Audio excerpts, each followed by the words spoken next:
kehidupan sistem politik dan pemerintahan, yang salah satunya pada masa demokrasi liberal, kehidupan politiknya yaitu sering terjadinya kabinet yang sering berganti-ganti dalam waktu yang cukup singkat, sehingga menyebabkan program-program dari setiap kabinet tidak bisa terlaksana dengan baik. Kemudian pada masa demokrasi liberal juga ditandai oleh banyak munculnya pemberontakan dan muncul sengketa mengenai Irian Barat. Nah, di sini kabinet yang pada masa demokrasi liberal yang pernah berkuasa, di mana Perdana Menteri, boleh dikatakan begitu, karena demokrasi liberal ini pemerintahannya dijalankan oleh Perdana Menteri. Yang pertama adalah Kabinet Natsir, Sukiman, Wilopo, Ali Sastro Amijoyo, Burhanuddin Harahap, Ali Sastro Amijoyo II, dan terakhir Kabinet Juanda. Nah, ini ada beberapa kebijakan yang cukup terkenal. Contohnya Kabinet Sukiman. Kabinet Sukiman ini jatuh karena Kabinet Sukiman ini dianggap sudah menyimpang dari politik luar negeri bebas aktif karena menyepakati perjanjian dengan Amerika Serikat, yaitu perjanjian Mutual Security Act. Jadi perjanjian Mutual Security Act itu perjanjian persenjataan dan makanan antara Indonesia dengan Amerika Serikat. Sehingga Kabinet Sukiman ini jatuh. Nah, pada masa Kabinet Ali Sastro Amijoyo, prestasinya adalah Indonesia mengadakan konferensi Akbar di Bandung yang lebih dikenal dengan Konferensi Asia Afrika. Nah, Burhanuddin Harahap, pemilunya yang tadi pernah disinggung juga, yaitu berhasil melaksanakan pemilu yang pertama tahun 1955. Walaupun kabinet-kabinet sebelumnya sudah merancang untuk melaksanakan pemilu, tapi pada masa Burhanuddin Harahap lah pemilu pertama berhasil dilaksanakan.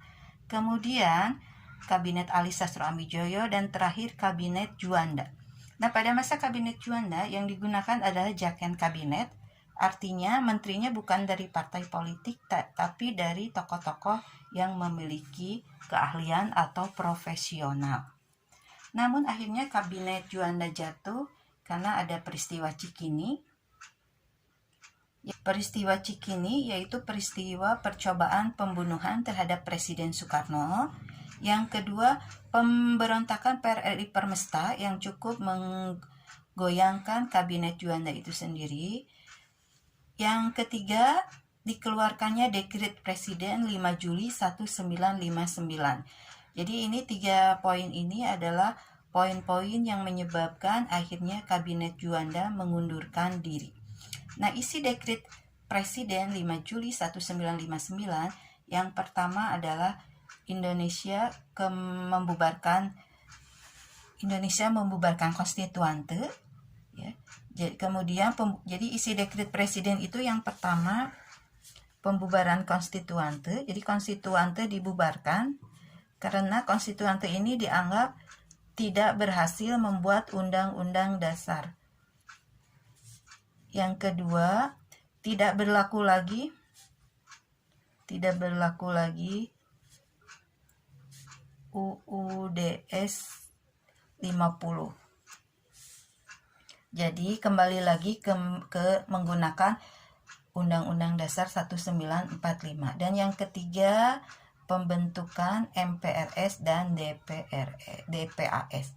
Pembentukan MPRS dan DPAS, Dewan Pertimbangan Agung.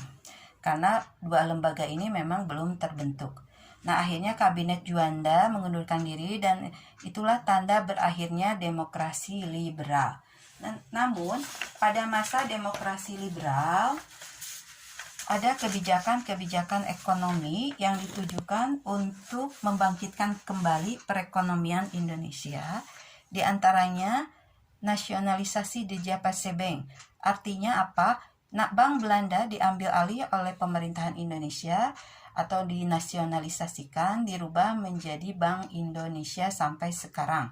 Karena pada saat itu ekonomi Indonesia terpuruk, Indonesia belum memiliki bank sentral, maka Bank Belanda dirubah menjadi BI yang tugasnya mengatur sirkulasi peredaran uang sampai sekarang. Yang kedua, gerakan benteng ini digagas oleh Ali Sastro Amidjojo.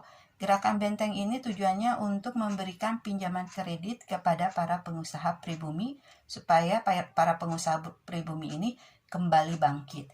Namun sayang, gerakan benteng ini mengalami kendala karena para pengusaha pribumi dinyatakan konsumtif dan ingin cepat-cepat menarik keuntungan dalam waktu singkat, sehingga gerakan benteng ini dianggap kurang efektif membantu pengusaha pribumi.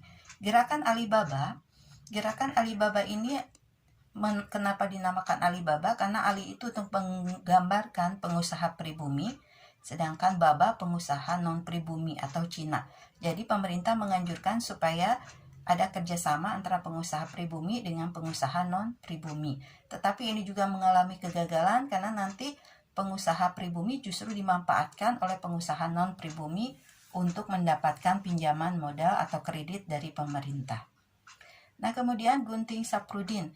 Jadi di sini pada saat awal kemerdekaan atau memasuki demokrasi liberal, ekonomi Indonesia terpuruk. Indonesia pada saat itu uang yang beredar tidak terkendali karena pada masa awal merdeka ada 3 uang yang digunakan. Ori itu uang Republik Indonesia yang dikeluarkan oleh Dijaya Pasebeng, kemudian Nika uang pemerintahan Belanda, dan uang peninggalan Jepang atau yen.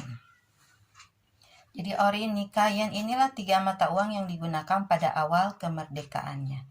Nah, kemudian gerakan Asaat. Gerakan Asaat itu yaitu gerakan di mana pemerintah berusaha melindungi pengusaha-pengusaha pribumi dari persaingan-persaingannya dengan pengusaha non-pribumi. Nah, kemudian demokrasi liberal ini mengalami keberhasilan dan kegagalan yang tadi sudah pernah disinggung. Keberhasilannya, Indonesia berhasil melaksanakan Konferensi Asia Afrika. Konferensi Asia Afrika sebagai tuan rumahnya Indonesia yang diadakan di Bandung. Kemudian pemilu tahun 1955 yang berjalan sangat cukup demokratis, tetapi kegagalannya yaitu kabinet jatuh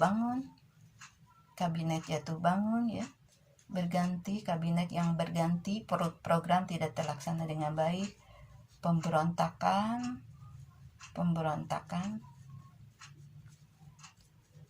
yang terjadi di mana-mana. Nah, mungkin itu ulasan secara garis besar pertemuan dari daring hari ini dan akan Ibu lanjutkan dengan ulangan. Assalamualaikum warahmatullahi wabarakatuh.